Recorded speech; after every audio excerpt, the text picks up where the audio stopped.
So welcome everybody, and first of all I would like to introduce our speaker today. He is Armando Maestro.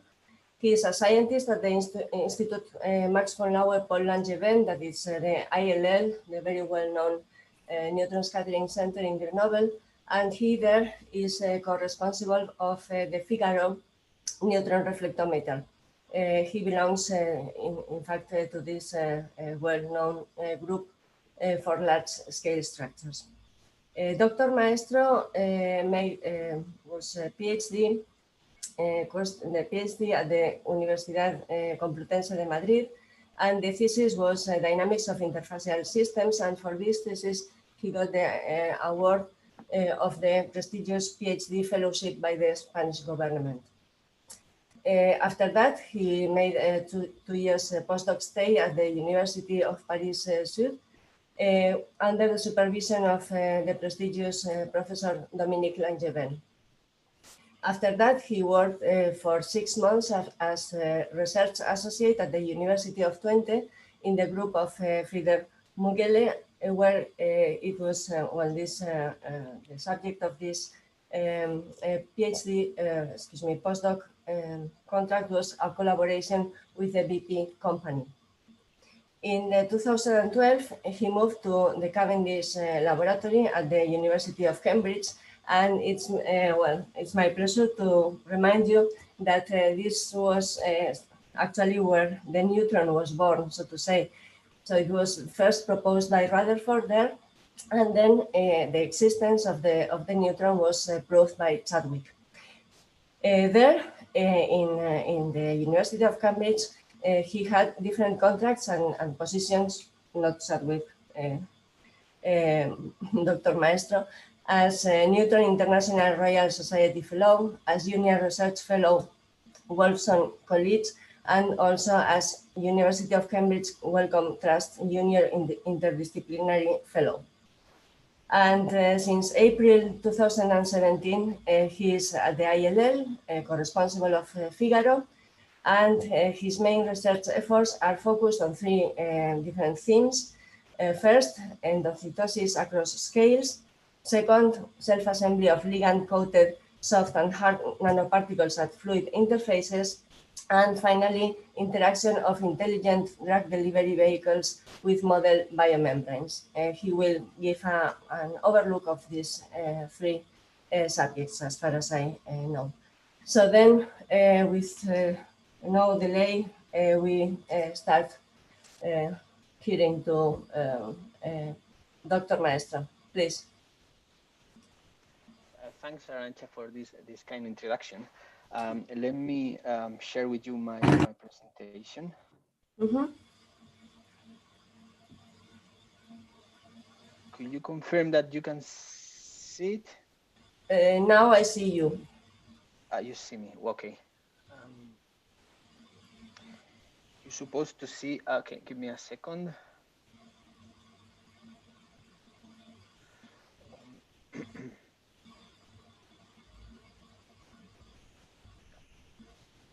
Now we can see your presentation. Great. We can some seconds. Okay, thank you. Let me use the laser to highlight the things. Thank you, Arantxa, for this kind invitation. So I'm a researcher, scientist at the Institute Langevin, which is in Grenoble. So you can see here an overview of the research campus in which we have our neutron facility. So we have the nuclear reactor and the guy hall here in this pavilion, and we have our neighbors from the SRF, so the synchrotron source, and also we have an MBL platform as well. So we have different institutions on the same campus. Yes, a few words where I come from. So the ILL Institute is basically the current neutron source, waiting for the ESS to be built in Lund. So we have a user program facility. We have almost 2 calls per year, and we have an external committee that choose the best proposals between the different domains in order to perform experiments here at our institute in collaboration with us. And we usually run 3 cycles per year, which approximately 50 days of neutrons. So here you can see somehow like a picture or a cartoon in which we can see the different instruments we have. We have almost 40 instruments in 3 different groups: spectroscopy, large scale structure where I come from, and nuclear and particle physics. So I'm particularly interested in neutron scattering and in particular in neutron reflectivity, and my main instruments. So I'm co-responsible of Figaro. I will talk a little bit about it in the next slides, but also D17, which is also another reflectometer, super Alan. I'm also performing some experiments in D11, D33, and D22, which are the small angle neutron scattering devices as well. Let me first introduce the topics where I'm going to talk today. So I briefly mentioned about the ILL. So I will introduce my main interest as a researcher, because I'm not only instrument responsible, because I also have some research activities. I'm interested in colloidal interfaces and particularly using reflectivity. I will talk a little bit about Figaro, and basically most of the time I will explain all my research interests in the self-assembly of nanoparticles and other different colloidal systems. And I hope I have time to also to talk about the different biological models we study in reflectivity, with focus on endocytosis, and also in lately, which is everyone is interested in virial fusion. This is basically a cartoon you can see where I'm my basically domain of interest. So this is what is defined as a colloidal area. So it's you start from the angstroms till the microns, and we can see different kind of macromolecules like proteins, DNA, or basically polymers, nanoparticles, etc. There's the DNA. There's a lot of, including viruses and bacteria in the form of biofilm. So I'm interested in those complex systems. We try to create in vitro systems in which we can study those kind of systems. Two important things is just thermal motion is quite important in the colloidal domain, as you may be aware, and the application of external forces. In my case, mostly in terms of interfacial flows, can tune and control the assembly of those materials. But in particular, I'm very interested in interfaces. Most of my time working on surfaces and fluid interfaces. Here you can see, this is a nice article from Dirk Hartz in Oxford.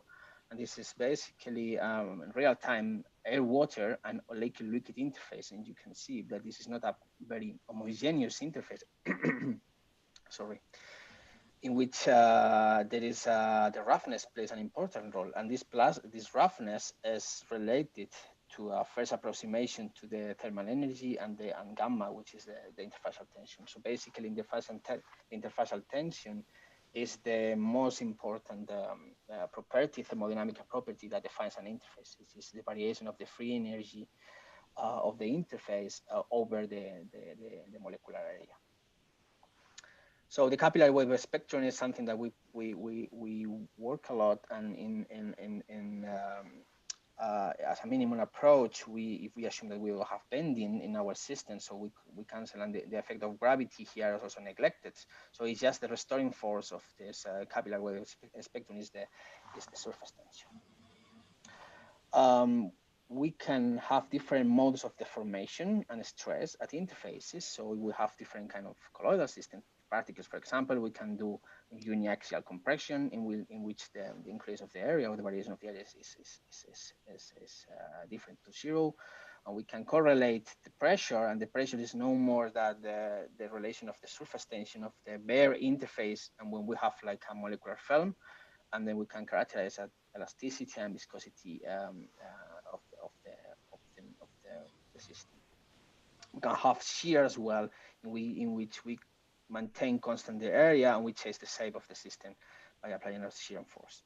I will in the following give some examples about the shear deformation. And if we have non-planar structures like drops, we can have dilation in which we can combine compression and shear. Just briefly, according to what I said before, so I'm moving in this particular scale in which we reflectometry and small angle scattering are the techniques interesting to use for my research. I'm not going to go into the details, but neutron scattering is basically either reflectivity or SANS is based on interference. So this is, you can see in this naive cartoon from one of the fathers of scattering, Roger Pin, that neutron, they can be seen like a duality of a particle and a wave, interacts in a different way with all the atoms in a lattice, for example, in a molecule or in a molecular film, for example. And from the interference of this response, we can get the structure of those films. In particular, specular reflectivity, what we measure is a collimated focused beam of neutrons, which we have our molecular film here. It can be in a fluid interface, it can be in a solid interface, and what we measure is this collimated beam that is being reflected, and the wave vector transfer is what we measure, which is the relation of the two vectors of the incident and the refracted beam, and is correlated with the theta, which is the incident angle. We measure this in specular, most of the time in specular conditions, in which both angles, the incidence and the reflection are the same.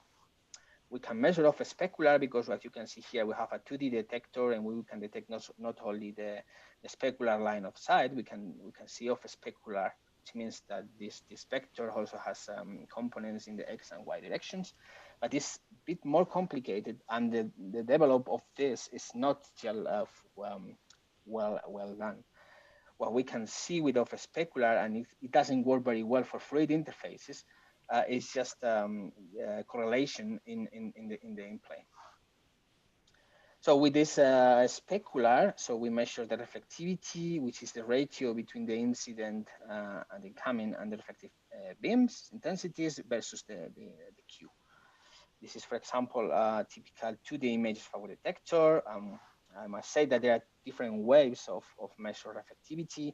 We can measure a theta constant, and a theta constant is what we do in time of flight. So what we vary is the wavelength.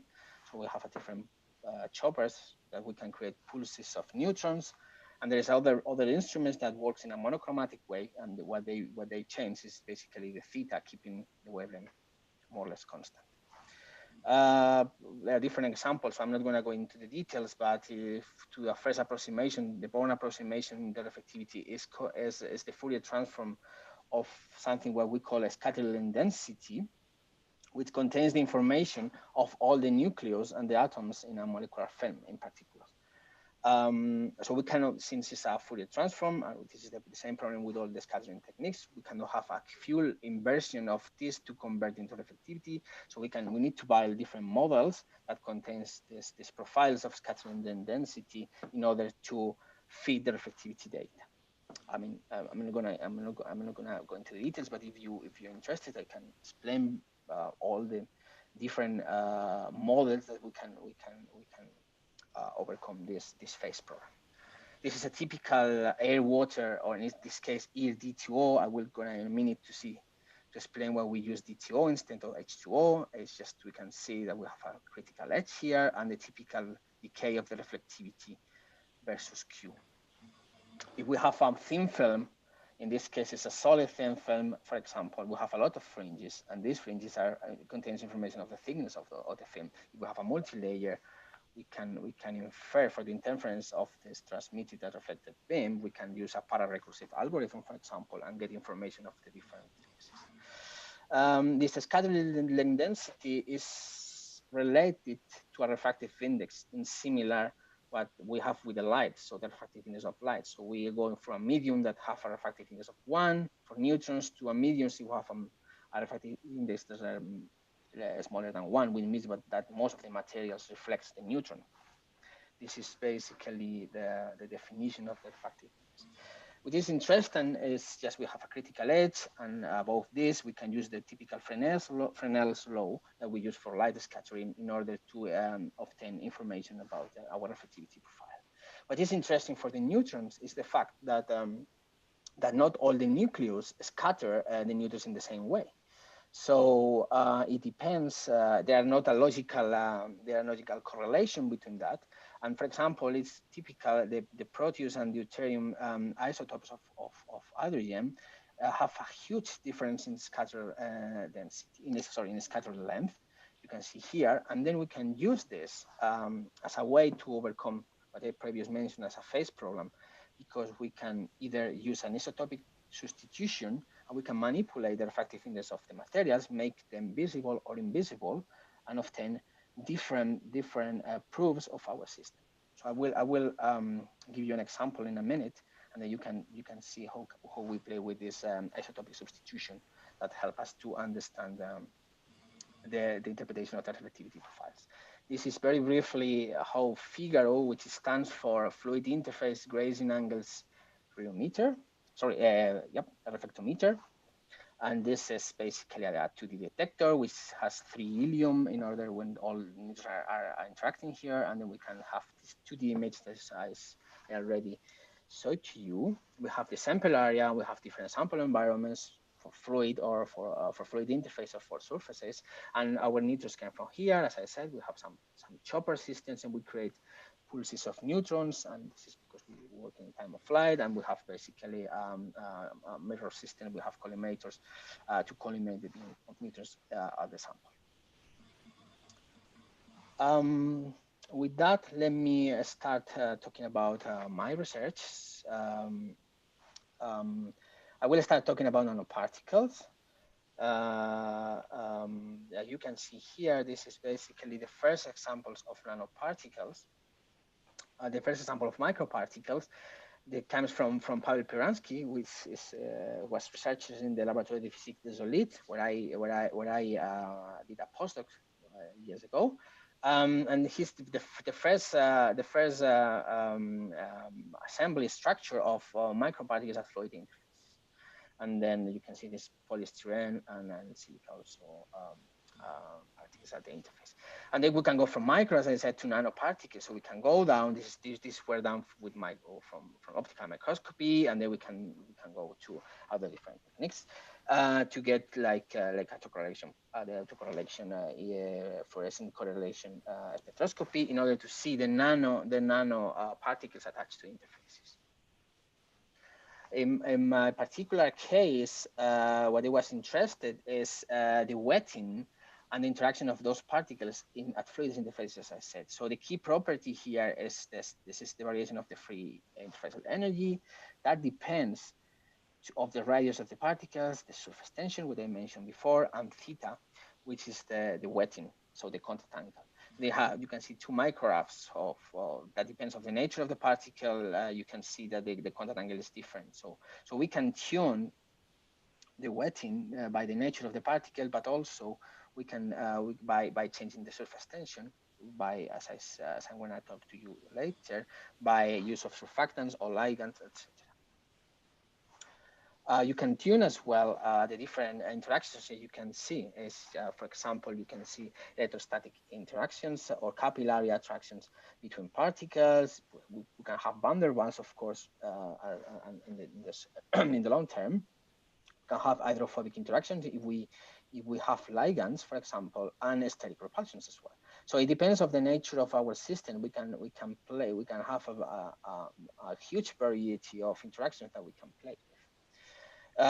For example, if we don't have metallic nanoparticles and we have something which is very interesting these days, like particles made by polymers, you can also have solvation mediated by the mediated interactions that can, for example, in the case of nanopolynipe, I will talk a bit about later, is just changing the temperature. We can have these swelling interactions, and then have this sort of mechanisms as well.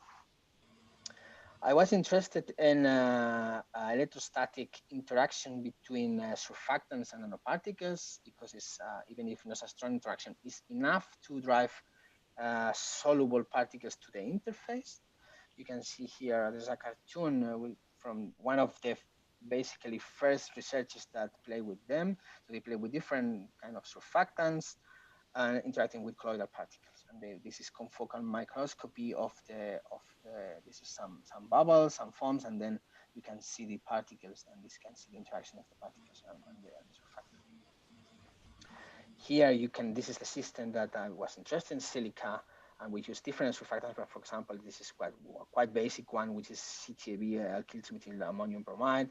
So we derive an electrostatic interactions, and we make the particles hydrophobic because of this aliphatic tail of the surfactant, and makes them absorb to the interface. We measure the thickness.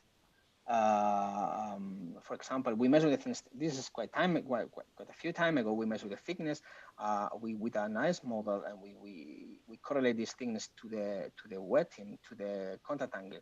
We just drive a rule that depending of the concentration of the surfactant, we can have a different wetting, different contact angle of the particle.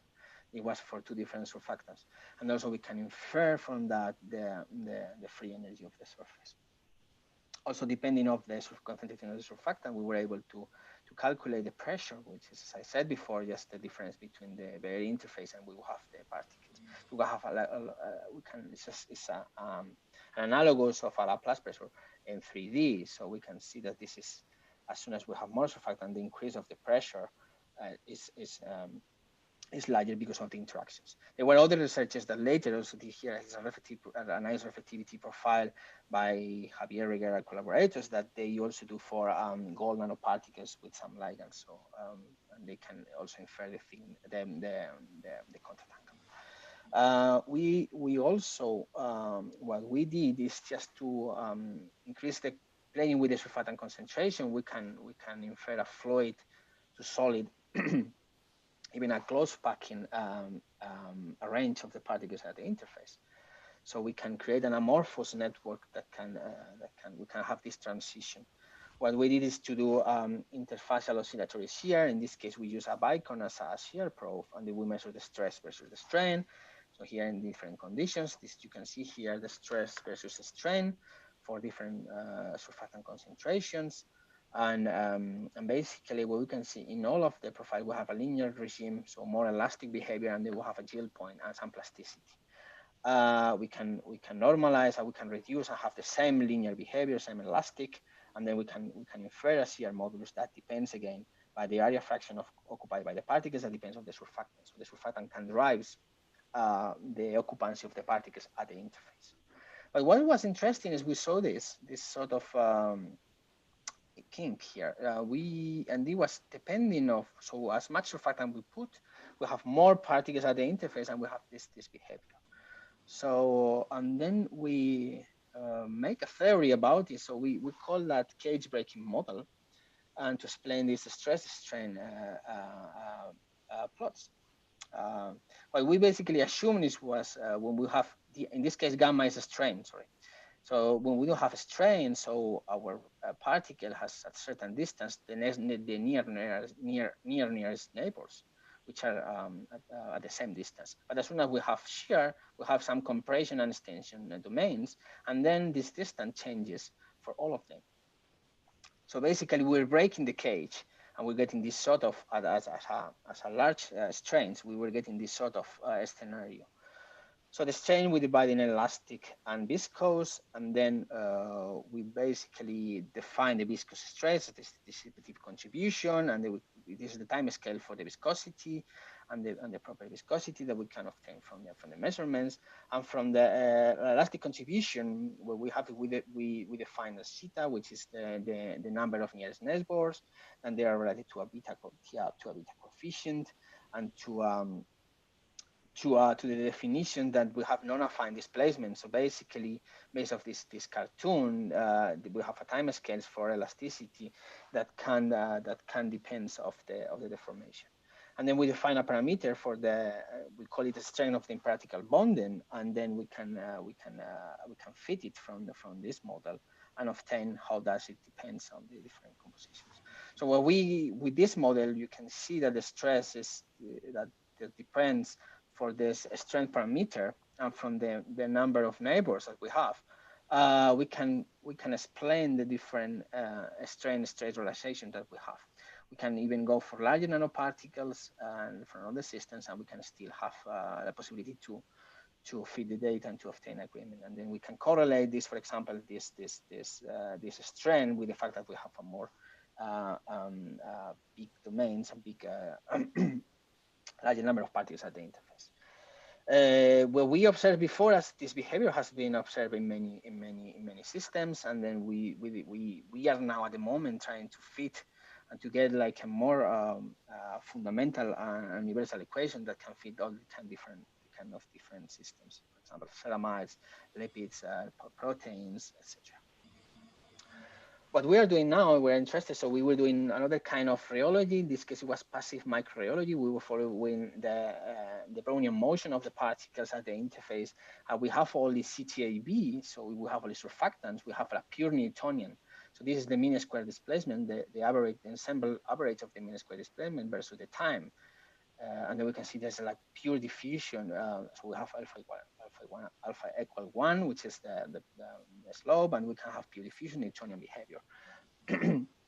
As soon as we are increasing the number of particles in the bulk with the silica, so we got no dependence at all, which means that we have a frozen system.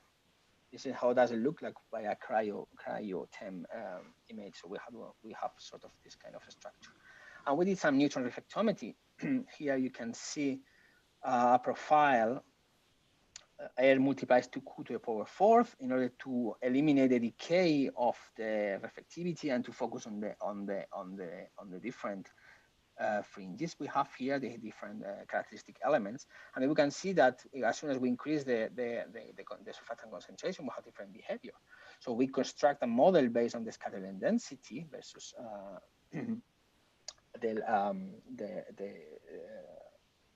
the distance to the interface, and we can see. I must say that in this case the surfactants were deuterated, so we have this huge signal that tell us this is the surfactant, and we can drive this sort of naive model, and we see like a mixed monolayer in which we have nanoparticles plus surfactant, and then when we increase the amount of surfactant, counterintuitively, what we have is more particles at the interface, and we have this sort of system, and we can see these two different profiles. This is quite new that we presently make. This is interesting because we can create, this is very briefly, we can create forms, very ultra stable forms that can be used for different applications, because in a different geometry, not to planar, we can create crumple interface, so the particles create this sort of structures that are quite ultra stable. And this kind of buckling phenomena has been seen in other nanoparticle systems. I'm also interested in core cell nanoparticles, in this case, microgels. I brought here this nice review with Walter Richtering, which was one of the fathers, one of the first who started working with polyisopropyl-acrylamide at fluid interface, at the oil-water and oil-water interfaces. This is some FM pictures. So it is interesting of this because not only because all the swelling behavior they have versus the thermoresponsiveness, because they can be seen as a colloid, as a macromolecule, as a surfactant at the same time. They have different properties. Again, playing with bubbles. So we create bubbles made of this naipan with some dyes. So we put under the microscope. And we can see something interesting as soon as we increase the temperature for 25 till 36, we have a lot of intensity of the bubble. So, and then we measure it. So how this intensity is the radial average. And then what we thought was happening is just the naipan was the swelling decreasing the size, still remaining at the interface, and then more dye coming to the interface.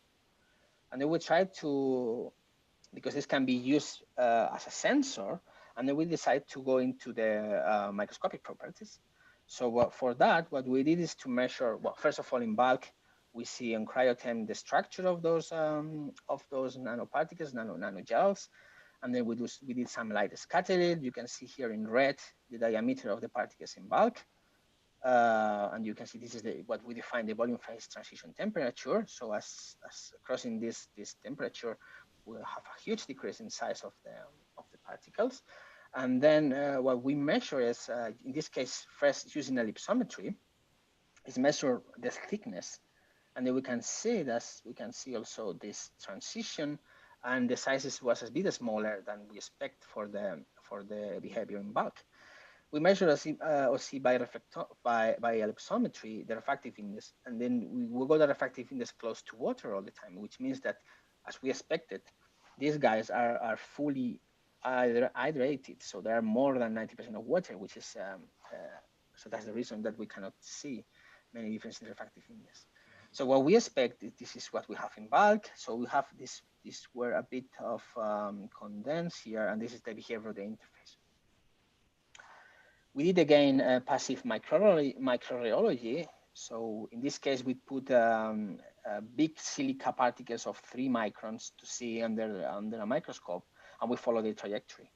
In that interface, it was of course polynipan, and polynipan the interface. So for that reason, we measure in different temperatures. You can see here all the different mean square displacements. So we'll go from fluid to Newtonian at very large temperatures, around 39, 40.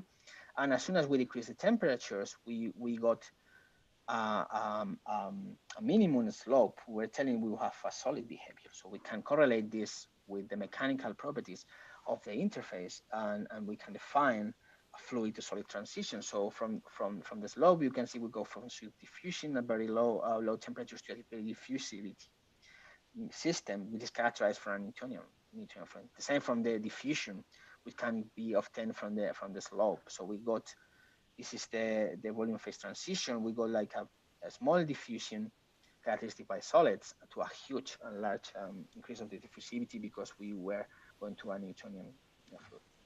And then very recently, we went to go more into the details and to propose a model of the structure of the NIPAM at the interface. What we did is Brewster angle microscopy.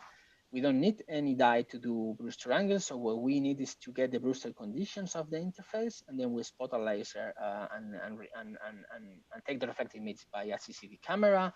And you can see the difference. Of course, we cannot see the nanoparticles. We don't have resolution for that, but we can see. So what we expect for a barrier interface is a black screen, but here we have sort of a structure.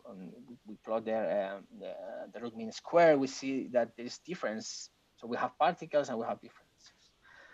We measure the reflectivity profiles at the 2 temperatures. You can see here the 2 reflectivity profiles in 2 different contrasts. This was done in D2O because we have an enormous amount, the scattering density is very high. So we have a lot of intensity, and we can see quite well. And we have something what is called air contrast match water, in which the scattering density is by definition 0, which means that all the scattering came here. That's the reason it's different orders of magnitude. It came from the sample. And we can see that those profiles are different versus the temperature. And this scattering density of the interface can be divided by the one that belongs to the polyNIPAM or the bulk. This is an image. So this is the typical Lamouille trough. The beam comes from here, and this is the direction of and is reflected towards the director. We can measure the pressure. We can measure the temperature, and this is with the barriers. We can play with different. The barriers of the trough, we can play with a different concentration of the particles as well. So what we obtain if we built a model, you can see here we divided the NIPAM in 3 different regimes, like the core. We have more or less the head of the nanoparticles at the interface, truly at the interface, and we have a sort of corona, where we have a less distribution of chains, and then we have like we call a periphery, and then they were still chains, but they're well spread in water, and almost this fraction was close to 0. So we define the core with a sphere, and then the corona with a slab model using 2 error functions to connect them, and then we interpret that far from other researchers thinks about it. So the corona is very small. It's at the order of 3, 4, 5 nanometers. And then the corona is a bit larger, almost 200 Armstrong, so around 10, 15 nanometers. And the rest is the dangling chains are the periphery, which for the neutrons was almost invisible. With that, we can also define the concentration, which calls this capital gamma is basically what we call surface excess or surface concentration, which depends on the volume fraction of the polyNIPAM. So we can infer counterintuitively, when we increase the temperature, the NIPAN decreased in size, but they were most populated at the interface. So there were less static repulsions, and the surface excess, so the concentration at the interface was increasing. That's the whole message of this. Maybe out of topic here, but this we also transfer those NIPAN to substrates. Hydrophobic substrates was silica coated by OTS, by a silent to make hydrophobic, and we also use glass as an hydrophilic. Sorry, here, and we work at different temperatures. These are FM pictures to demonstrate that we have also still has this increase in vertical size that we observe by neutrons and by ellipsometry. Also, when we have those a solid interface, we measure the Young modulus, and we can see that in particularly for hydrophobic, we have difference between hydrophobic and hydrophilic substrates. In the case of hydrophobic, the core was not as elastic, as rigid as the corona, but it was the other way around. When we have hydrophilic, we have the core and the corona. The core more rigid than the corona. So we have different behaviors, and we correlate them with what we obtain with neutrons. We also calculate in time resolve reflectivity this surface excess, as I said before. So we take different profiles in the time scale of a minute, and then we increase the temperature. So we have a mixture of a thermostatic Peltier plus a thermostatic bath in order to increase the temperature quickly. And then we can see this is the change of the pressure of the surface pressure of the system in blue, and also the profile of the concentration obtained by the neutrons. And we can see some hysteresis, but a sort of reversible cycle when changing the temperature. We can even go further. Very recently, we go to liquid-liquid interfaces. We create emulsions of this water in oil emulsions of this polynipan. So we observe something very interesting. Is we have fluorescent in water. It was a very naive experiment, and then we have fluorinated oil on top, on the bottom. Sorry, because it's more dense than water. And then here we put even polynipan. What we observe, and it has a very fast diffusion of the dye to the oil phase very quickly, and mainly driven by buoyancy, by gravity. But then we will have polynipan. This was not what happened. So the polynipan stays at the interface of those, and then the fluorescence remains more here. So it acts as a barrier. So we can use this as a barrier, as a semi-permeable membrane, because if we change the temperatures, we can pass by, as we observed before. And then using microfluidics, we were able to create very monodispersed droplets of NIPAM, and then changing the temperature and playing with some cargoes that we put inside, we can create from microcapsules to microparticles, depending on the concentration of the dyes. And again, we want to see what is the responsible of this macroscopic behavior or microscopic behavior using neutrons. For that, we did a quite challenging experiment. In this case, we have a liquid-liquid experiment, and we will have a quartz cell of this. This is the cartoon showing it. And we did something which is quite unique for Figaro, is the reflection down. So instead of going from the air, in this case, we have deuterated water here, but we have a perfluorooctane, which is a fluorinated oil, and the transmission of neutrons is even better than for the TO. So we do this reflection down, and we went through the oil, and then we measure at 2 different temperatures. These are the 2 reflectivity profiles. You can see here, so we use a similar model that I saw before, and this is the volume fraction that depends of the temperature. On the left, it was for the 20 degrees, and on the right for 30 degrees. I forget to include them as a label. And you can see that this is quite recent results, and we observe that the structure and the composition of the gels, depending on the temperature, changes a lot, which in line with what we observed before, we have a densification of the layer at the oil water. Sorry. We also use different kind of systems and interfaces. So I was also collaborating with a group of Mercedes Velázquez in Salamanca University, and they are experts in graphene oxides, and we decided to put these graphene oxide seeds at the interface, and we were interested in to create even better graphene oxides. So you can see that the graphene oxides are at the form of seeds of leaflets, and they can as we demonstrate, we can lay like this, like in an horizontal way at an air-water interface. But then they have some impurities, and they will demonstrate by neutron scattering that we have some impurities that can be eliminated by a purification method. And we can obtain something which is purified graphene oxide. We have even better properties as a surfactant and some better electronic properties at the interface. So these are the two solutions that we put at the air-water interface. So you can see that from X-ray diffractions, that the two peaks that appear for the graphene oxides corresponding to the impurities distribution as well, it was eliminated. And this is the distribution of sizes by DLS, by dynamic light scattering. But what I want to refer here is the fact that we measure the reflectivity profiles in two contrasts here, what I said before, in D2O and in nulling reflecting water. You can see the difference of their magnitude and the different behavior. And we can obtain a two layers model in which we can even identify the amount of impurities of the graphene oxides at the interface, which doesn't appear for the purified one. And there was an interesting method that we proposed to go from one to the other and to be used as a surfactant, as a sensor at the interface. Very recently, in the PhD thesis of Javier, who is now working with me, we also were interested in polyelectrolytes, which are biocompatible with polylysine.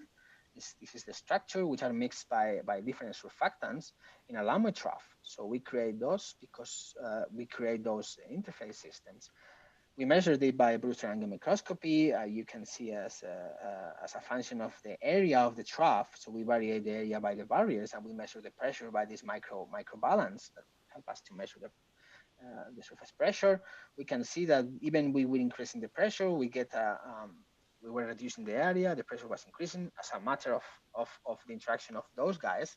And then we got a saturation regime in which there were no more increase of pressure. So we were creating reservoirs, 3D structures that can be used for the compression of cargoes. This is the idea of this kind of project. So it is interesting that the pressure doesn't increase, even if we were compressing a bit more. And we can see this sort of structures that appears.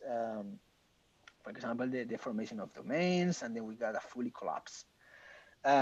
In black, we measure by neutrons the surface excess, as the same as I explained before, for the SDS and for the polylysine. So we can see that even in the pressure was not increasing, the concentration of both guys, of surfactant and polyelectrolyte, was increasing. It was interesting because we did a full Q, so a structural study in different contrast. So we have deuterated surfactant in red and in orange with hydrogenated polyelectrolyte. Just to highlight the surfactant, we have as well hydrogenated components of both, and then we fit together in a global minimization process to get this sort of structure. And we obtain the surfactant was predominantly an interface, and then there was like polylysine and a sort of micelle structures. And this is what our scattering density profile is telling us, that we have this sort of reservoirs that is fully reversible depending on compression.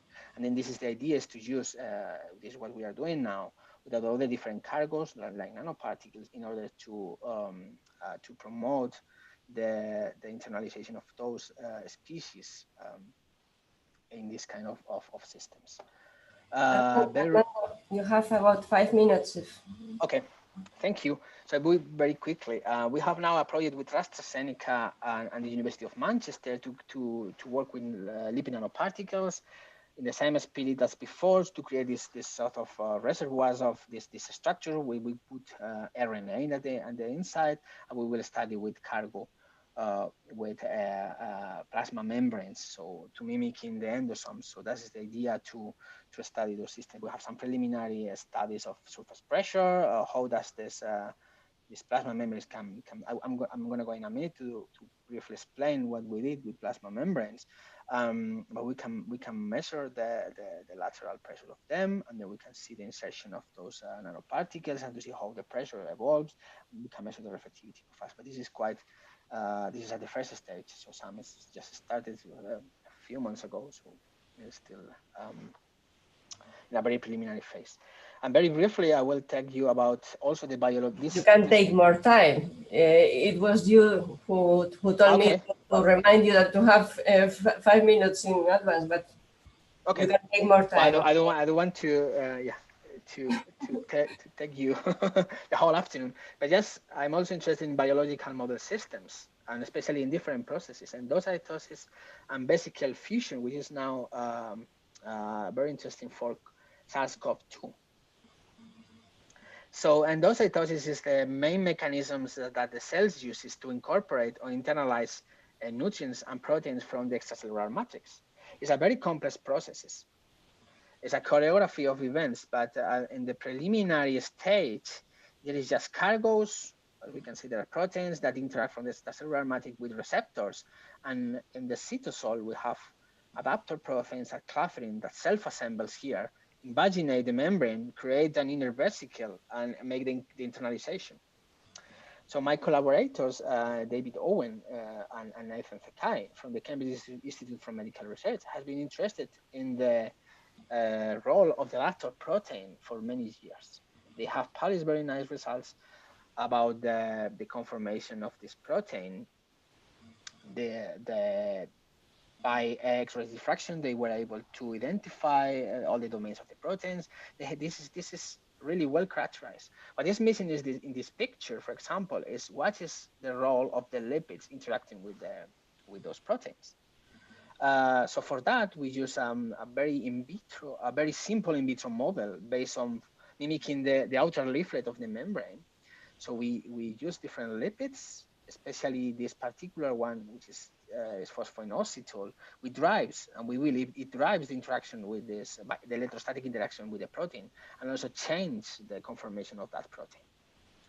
So we sort of characterize this interaction by using the Lamoille trough, by measuring the increase of pressure. This quite soft matter techniques, but we were used to identify this process, and then we characterize, and then we built a different model to get the binding constants based of this change of the lateral pressure of the membrane for different kind of membranes. The one TGN and CD4 here means cargo peptides that were inserted into the membrane as receptors. So we can identify that the binding constant, the KD of the protein, depends of the nature of the membrane. We were interested as well in the mechanical properties. We use a magnetic needle interfacial rheometer, which was a microwire of microns. We put our lipid monolayer. This is a sort of cartoon. So we have our monolayer. We put the microneedle, and we make a shear motion. This is how the pressure evolves. This is this increase of pressure that depends of the concentration of the protein we put in the bulk. But what we observe at the very beginning, the membrane behaves as an Newtonian liquid, as an Newtonian fluid. This is what is expected. So the viscosity G double prime, which is proportional to G double prime, is larger than to G prime. So this is what is expected, and this is what they tell us always for biological membranes. But the interesting point here, there are two pictures done in FM. We have the nucleation of the proteins on the membrane, and they provokes an increase of the elastic modulus. We now got a solid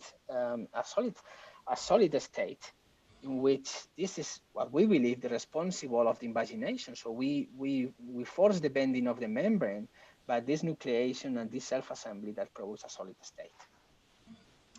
We did different kind of microscopies. So in BAM, we can see this is again the PIP2 domains that they got higher and brighter because of the protein interactions. We do fluorescent microscopy. Again, this was in the diffraction limit, so we cannot see exactly the structures, but we can see these are done and simultaneously into channels. So we can see here the tag.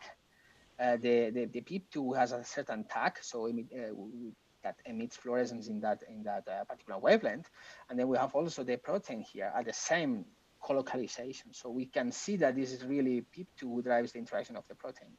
And then we did these IFM pictures. We have this, particularly the monolayer and the bilayer as well, and the nucleation of the particles afterwards.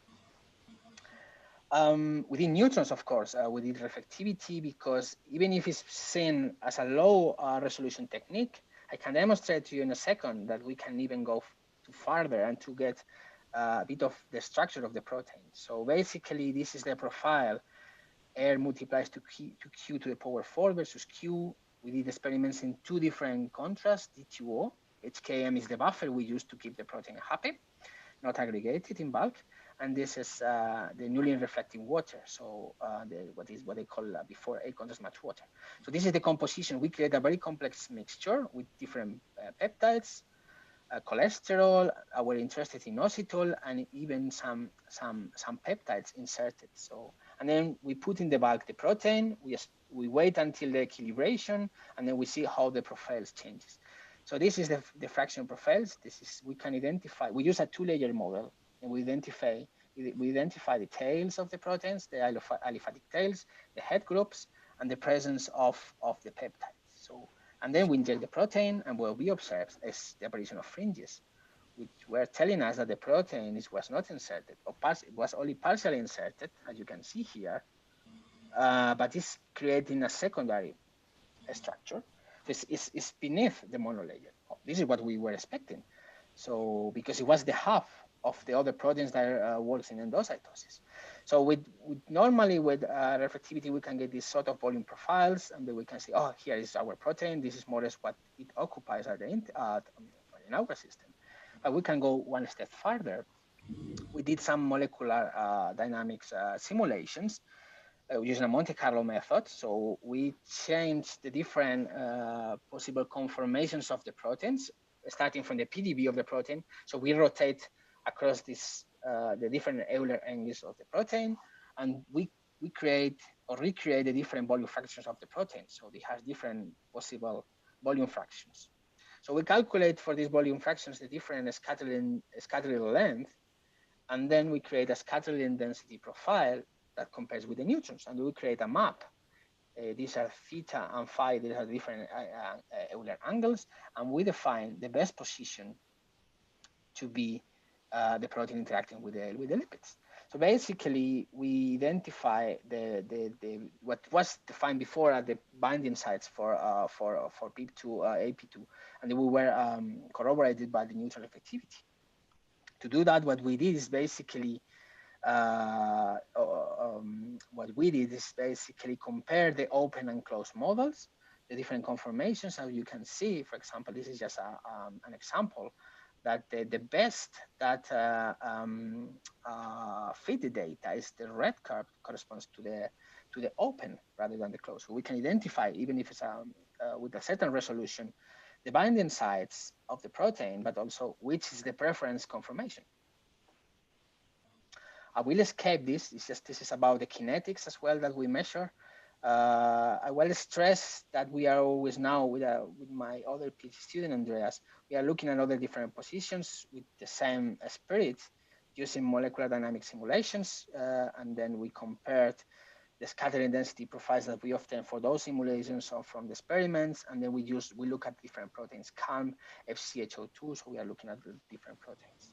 And just the few last minutes, it's just something where this COVID-19 crisis came. We were forced to go home, and we spent some of our time designing a project in such a way we can help the community with our techniques. But also, just with this project, we can also go to the virial fusion project as well. We can set some lights about how is the fusion process of the proteins that are inserted to the virus. So this is a typical cartoon, but you can see probably many times how the spike protein of the coronavirus interacts with some receptors, but also there is a fusion process that happens. So there are some domains of the proteins that makes the invagination possible. So what we did is to take this approach. So we have the SARS-CoV-2. These are the spike proteins. From our collaborators from the Institute of Biological Structure here in Grenoble. Here in the campus, we got the structure of the protein. we extract the fusion core and we define the peptides, the amino acids that were responsible for the fusion. Okay, and then we did some reflectivity. For example, we using natural lipids, so we extract lipids from yeast, and we recreate a real plasma membrane which contains almost than 50% of cholesterol. These were some imaging of the cholesterol domains in bright. And then we did some neutrons experiment, neutron reflectivity. So every color of the curves means this is because we can produce deuterated lipids, we can somehow highlight the distribution of those peptides because of that. So every color means we play different contrast, and then we globally fit all the data. As you can see here, this is the scattering process, and this is the corresponding volume fraction. We can see what is the effect of the cholesterol, which is also at the level of the tails, as is shown in this cartoon. These are the aliphatic tails of the other lipids, and this is the heads, and this is the fraction of water. But what's interesting is the fraction of the water is very high because of the effect that we have a lot of cholesterol. And then we did in the presence of these fusion peptides, and then we can see that the scattering densities changes, of course, in the presence of the peptides. And then what we can say is that these peptides, for example, FP1, which is the one that is close to the cleavage of the proteins, to the cleavage site, is inserting completely into the membrane. So these tails and heads is inserted completely. Meanwhile, other are just at the level of the heads. So we can identify, because these are potential targets for drugs and different pharma. So this is very interesting in identify what is the role of the different peptides. We did some bilayers just to finish in the same spirit, since we have these are monolayers at the air. So we have this basically interpenetration of the peptides through the whole tails. And then with the bilayers in different contrasts, these are solid supported bilayers. This is the compositions of the bilayers, and then we can see this nice profiles for in 3 different contrasts. So we can create this sort of model in which we have here the tails, we have the 2 heads because we have a bilayer, and then this is completely disturbed when we have, for example, one of the fusion peptides. You can see the difference in the discontinuous lines and the continuous one. We have a completely disturbed, and this is shown here in this cartoon, that what we have is just, for example, as we observed before, FP1 is completely inserted and disturbing the whole bilayer, and this is just the FP4 is just slightly disturbed this position. And with this, I'm gonna finish my presentation. So as I explained many things, so my take-home message is just basically fluid interfaces are a nice platform from the self-assembly of different materials like nanoparticles or mixtures of polymers, factants, and also can be a nice biological model system to mimic processes at the biological membranes. I would like to thank you all for your attentions. And in this slide, I just acknowledge the research team that are working with me, and some of the collaborators that has been collaborate in all the processes that I showed you, and some funding partners. And I'm happy to take any questions, if any. Thank you. So thank you very much, Armando, for this very nice overview of all the capabilities offered by reflectometry. It has been very instructive, and also the applications, very, very nice. So let's see whether there are some questions for you among the audience.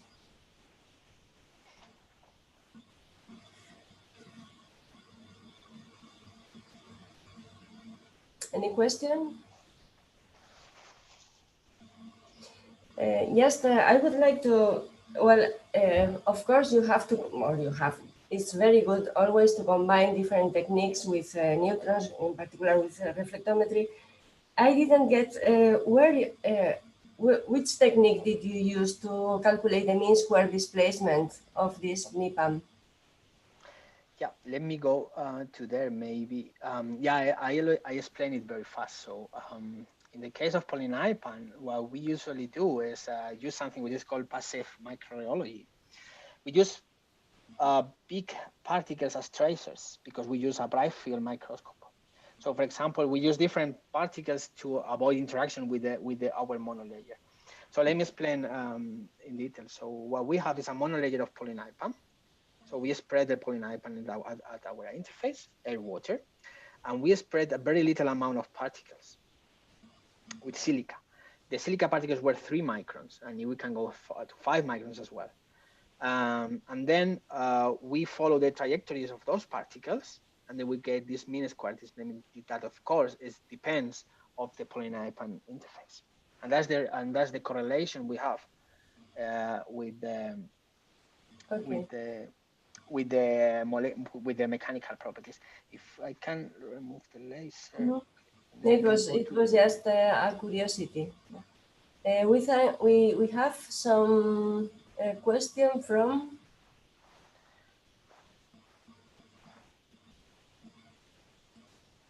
No, there is no question.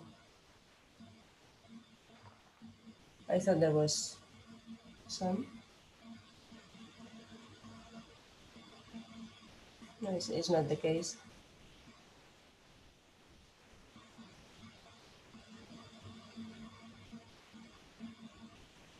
Well, how would you expect that your research can be implemented in this fight against COVID? So what would be the way? A long way? How could be this materialized? Well, I must say that the Institute make an effort. Our group, we were in collaboration. I mean, all of us were in collaboration all together. So this project was built by me and Nathan and David from Cambridge. So we designed these fusion peptides, and then we got the collaboration of my colleagues from SANS. So we have bilayers and vesicles, and from the spectroscopy group, in which we have inelastic experiments like in Spineco, etc. So we look different angles. So this is the long project. So we look the insertion of those peptides that are responsible of the viral fusion from different perspectives. So this is the long project. So we basically have done in the last cycle, it was last summer. We did experiments. We designed like a whole bunch of experiments. In particular, reflectivity is very useful because we are quite unique in determining the interaction at the level of get interpretation of how is the insertion, which you cannot get from SANS, and of course from scattering spectroscopy experiments, you can get different dynamic properties that can be complementary. So we are now working in different ways to make those peptides not interacting at that level. So we basically play with the ionic strength, and there are other molecules that try to inhibit. So this is the second part of the project, and we will try to prove to offer some ideas probably for the biologists that can use those to inhibit the interaction of those peptides with the membranes. Okay. So we expect to make a contribution in the short term, but also on the long term, as I said, to understand, which is not fully understand from the molecular point of view, the fusion process. Okay, thank you. There is one question from Paula. I will let her. You can speak now, Paula.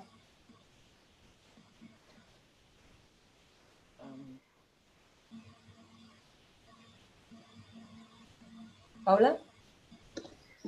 I don't know if you can hear me. Yes, we can. Okay. So in your first, hi Armando, nice talk.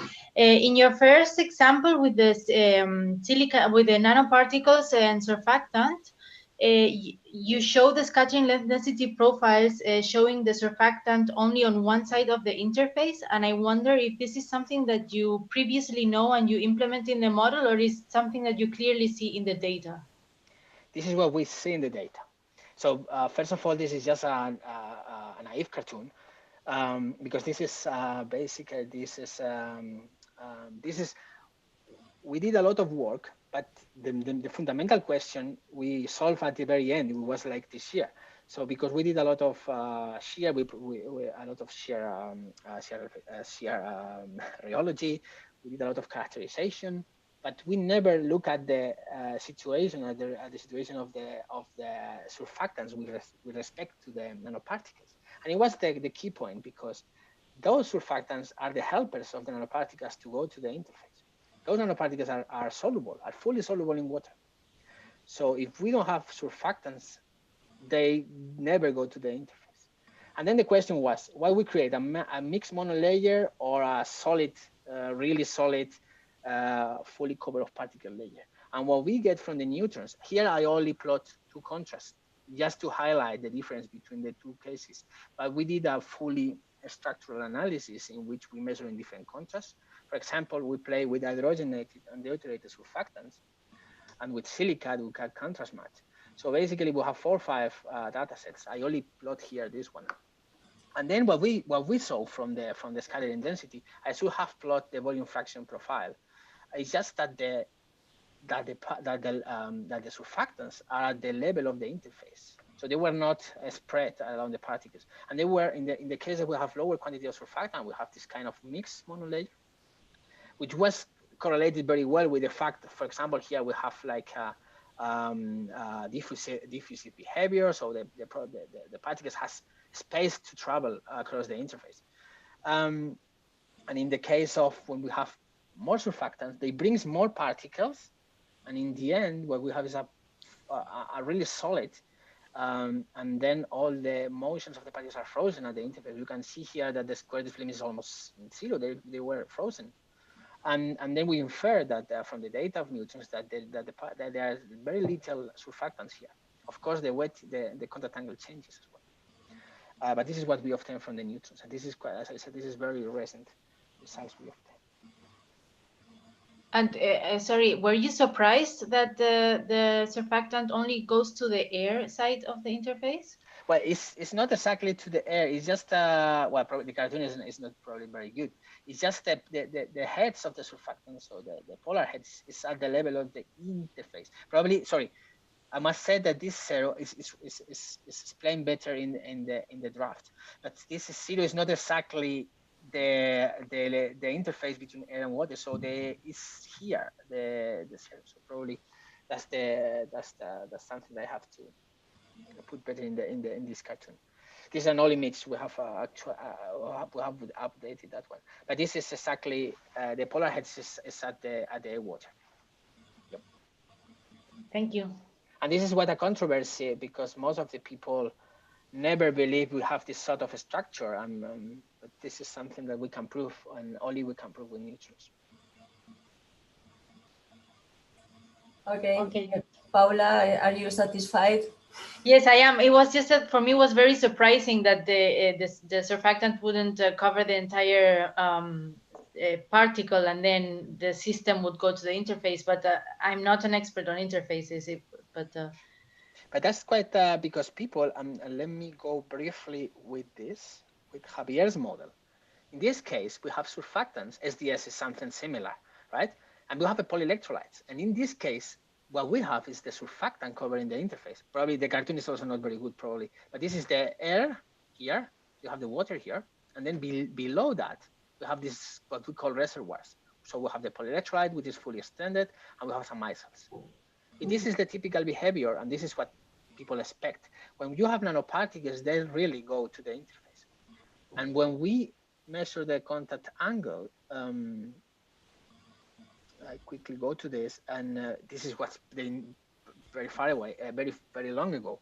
We can see also how this contact angle depending of the concentration, and then even the wetting of the particle depending of the concentration of the surfactant. And then we went high concentration, it's more assembly of particles, but then the theta is decreasing, so we have less particles at the interface. So it's a quite counterintuitive but very nice model system. Yes, okay, thank you. Okay, so I think there are no more questions, so we may thank the speaker again, and well, yeah, it was very nice and very nice overview, and yeah, thanks a lot for the seminar. Thank you for the invitation. Okay, so then we close the session. Bye-bye.